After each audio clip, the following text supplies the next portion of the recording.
अस्सलाम वालेकुम। जैसे कि आप सबको पता है पिछले 3 दिनों से हमने हब बाईपास मेन रोड बंद किया है। हम यहाँ बैठे धरना दे रहे हैं। हमारे साथ नौरोज़ इस्लाम की फैमिली है, चाकर बुक्टी की फैमिली है, यासिर जुनैद की फैमिली है और नसीर बलूच की फैमिली है, राशिद हुसैन की फैमिली है।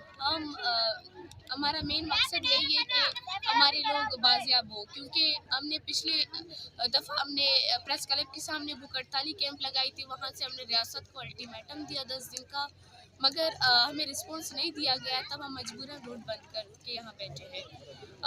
जहाँ अब इंतज़ामिया और मुख्तलिफ लोग आकर हमें थ्रेट करते हैं, बोलते हैं कि आप यहाँ से उठें, और जब हमने उन पर प्रेशर डाला तो वो हमें कहने लगे कि हम चाकर बलोच को हमने चमन शिफ्ट किया है और वहाँ उन पर रियासत की जानिब से FIR है। तो हम यही कहना चाहते हैं कि अगर उस पर किसी भी तरीके की FIR लगाइए तो वो FIR हमें दिखाया जाए, ताकि हमें मालूम हो कि उस पर किस तरीके की केस लगी है।